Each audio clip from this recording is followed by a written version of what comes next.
Good morning students. आज हम अपना एक नया टॉपिक लेकर इस विषय को आगे बढ़ाने जा रहे हैं। हमारा आज का टॉपिक है अमेरिका का संविधान। वही अमेरिका जिसको आज हम दुनिया की महाशक्ति के रूप में जानते हैं, इसकी प्रारंभिक स्थिति दुनिया को तब मालूम हुई जब कोलंबस ने इसकी खोज करी। 1492 में क्रिस्टोफर कोलंबस ने नई दुनिया के नाम से इसको विशेषित किया और बाद में इसका नाम अमेरिका पड़ा। वर्तमान महाशक्ति अमेरिका का जो स्वरूप हमें दिखाई देता है, प्रारंभिक स्थिति में यह ऐसा नहीं था, बल्कि धीरे धीरे परिस्थितियों और विभिन्न कारकों के कारण इसका यह स्वरूप आगे बढ़ता चला गया, जो आज हमें दिखाई दे रहा है। अमेरिका के इस स्वरूप को बनने में हम इसे 4 बिंदुओं का विश्लेषणात्मक अध्ययन करके जान सकते हैं। पहला है अमेरिका का औपनिवेशिक युग। जिस वक्त अमेरिका की खोज हुई, उस वक्त अमेरिका में यूरोप से गए हुए बहुत से व्यापारी इस धरती पर अपने व्यापार और कृषि के लिए जगह तलाशने लगे और वे कामयाब भी हुए। मूल अमेरिका का रहने वाला व्यक्ति मजदूरी करता था और आधिपत्य या स्वामित्व यूरोपीय प्रजाति को प्राप्त हो रही थी। इस यूरोपीय प्रजाति को अपनी मेहनत से और आर्थिक रूप से सशक्त मूल अमेरिकी बनाता चला जा रहा था, किंतु बदले में ये यूरोपीय अपना लाभांश अपने देश को भेजते थे और अमेरिका की स्थिति गरीब प्रदेश के रूप में ही रहती थी। धीरे धीरे मूल अमेरिकियों ने इस स्थिति को पहचाना और आपस में बातचीत करनी शुरू करी और यूरोपीय स्वामित्व से अपने आप को बाहर निकालने का प्रयास किया। इसको हम एक विशिष्ट बिंदु के रूप में जानते हैं, जिसको कहा जाता है अमेरिकियों द्वारा स्वतंत्रता की घोषणा। इसके अंतर्गत अमेरिका के कुछ राज्यों के लोग एकत्रित होने लगे और उन्होंने यूरोपियों द्वारा जो विशेष टैक्स लगाए जा रहे थे, उनका विरोध करना शुरू किया और इसी के संदर्भ में उन्होंने विभिन्न बैठकें भी आयोजित की। 4 जुलाई 1776 को फिलाडेल्फिया में प्रथम बैठक करते हुए 13 राज्यों के लोगों ने मिलकर एक परिसंघ की स्थापना की और स्वतंत्र अमेरिका की नींव को मजबूत बनाते हुए नए संविधान के निर्माण की घोषणा की।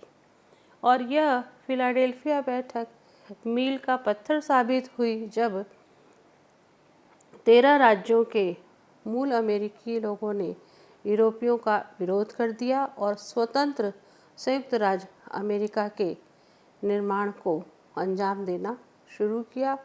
फलस्वरूप 4 मार्च 1789 को पूर्णतः अमेरिका का संविधान बनकर तैयार हो गया और इसी संविधान के अनुसार धीरे धीरे अमेरिका विकसित और स्वतंत्र होने लगा। अब हमारे सामने एक प्रश्न आता है कि इस संविधान निर्माण में प्रमुख रूप से कौन से क्षेत्र या कौन से कारक तत्व रहे, जिन्हें हम अमेरिका के संविधान के स्रोत के रूप में भी जानते हैं। इसमें प्रथम फिलाडेल्फिया सम्मेलन। फिलाडेल्फिया सम्मेलन के माध्यम से ही अलग अलग क्षेत्रों में बटे हुए मूल अमेरिकी एकीकृत होने लगे और एकीकृत होकर ही उन्होंने संविधान निर्माण का कार्य किया और मूल संविधान तैयार किया। दूसरा, अमेरिका में किए गए विभिन्न संवैधानिक संशोधन। चूँकि प्रथम 10 संशोधन जो हुए वे ही अमेरिका के नागरिकों के मूल अधिकार के रूप में भी जाने जाते हैं। इस प्रकार स्वतंत्र अमेरिका में मूल अधिकारों की नींव संविधान के माध्यम से ही निष्पादित होती है। इसके अतिरिक्त वहाँ के संविधान में 13वां, 14वां, 15वां संशोधन दास प्रथा उन्मूलन के संदर्भ में हुआ। 17वां संशोधन सीनेट के प्रत्यक्ष निर्वाचन के रूप में जाना जाता है। 26वां संविधान संशोधन वहाँ पर मताधिकार आयु 18 वर्ष करने के संदर्भ में जाना जाता है। इस प्रकार धीरे धीरे संविधान के स्वरूप में आवश्यकता और परिस्थिति के अनुसार परिवर्तित किया गया और संविधान विकसित होता चला गया। संविधान के स्रोत के रूप में अमेरिका के कार्यपालिका द्वारा भी निरंतर कुछ परिवर्तन किए गए। यहाँ कार्यपालिका का तात्पर्य अमेरिका के कुछ विशिष्ट राष्ट्रपति जो अपने आप में एक बहुत अच्छा नेतृत्व अमेरिका को दे पाए और अमेरिका को बुलंदियों पर ले गए, जिनमें प्रमुख रूप से George Washington, Woodrow Wilson, Monroe, Jackson, Abraham Lincoln, Roosevelt जैसे राष्ट्रपति, जिन्होंने अपनी व्यक्तिगत प्रभाविता और अपनी व्यक्तिगत नीतियों को अमेरिकी संविधान में स्थान प्रदान किया और अमेरिका का संविधान एक नए रूप में विकसित होता है।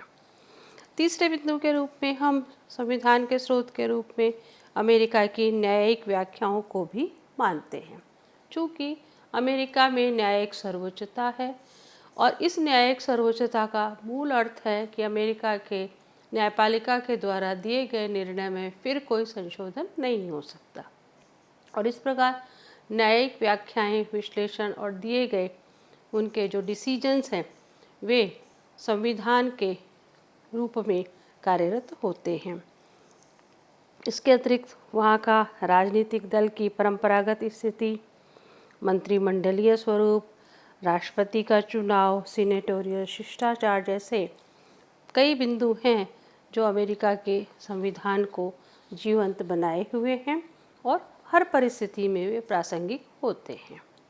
अब हम बात करते हैं अमेरिका के संविधान की प्रमुख विशेषताओं की।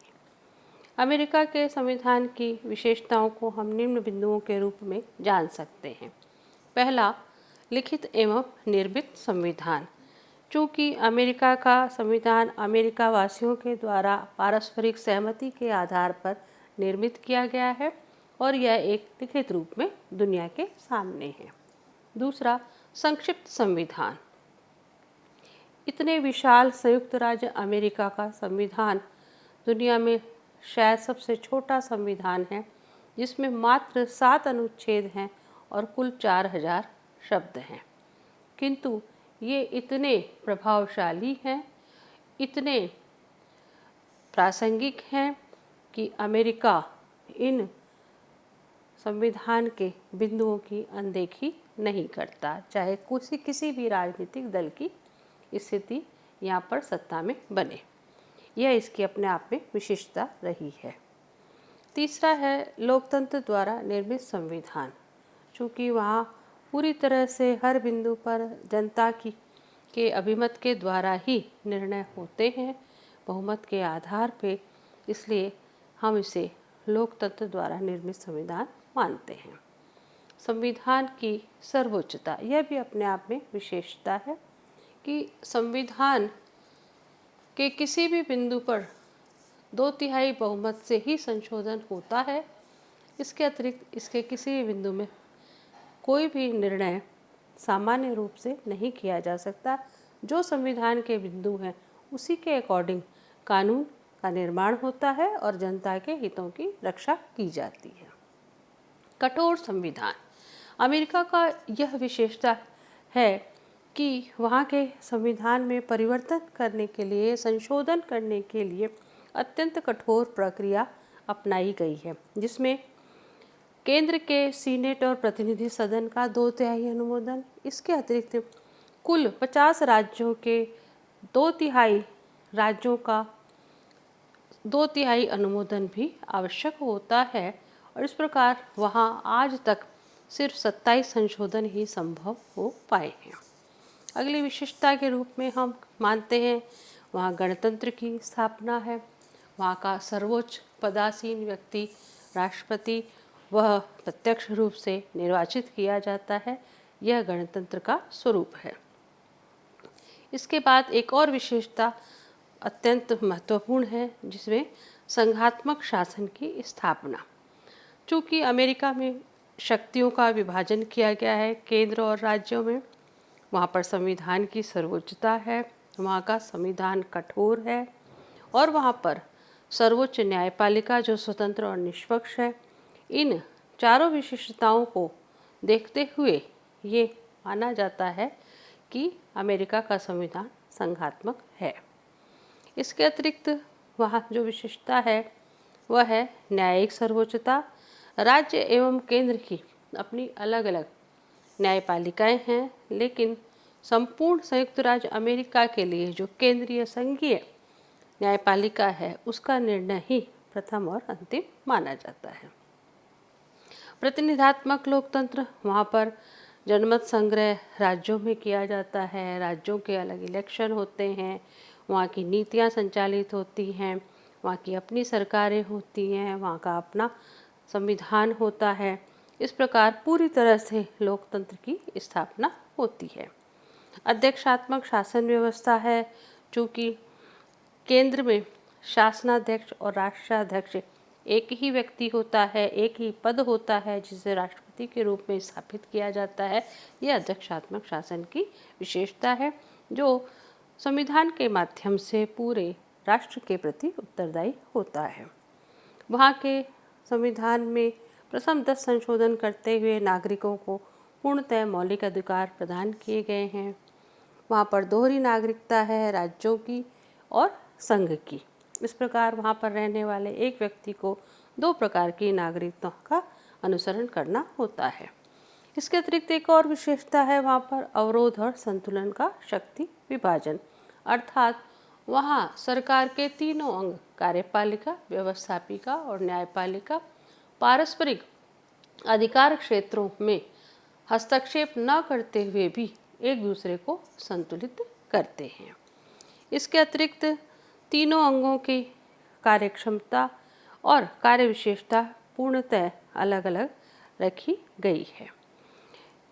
उत्तरदायित्व का भी अंतर रखा गया है। राष्ट्रपति राज्यों के प्रति, प्रतिनिधि सदन के व्यक्ति जिलों के प्रति, सीनेट के जो व्यक्ति हैं वह अपने क्षेत्रीय राज्य के प्रति उत्तरदायी होते हैं, जिनके की कार्यकालों का भी अलग अलग स्वरूप है, क्रमशः 5 वर्ष, 4 वर्ष और 6 वर्ष।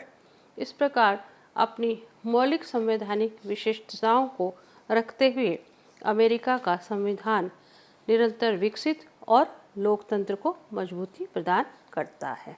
धन्यवाद।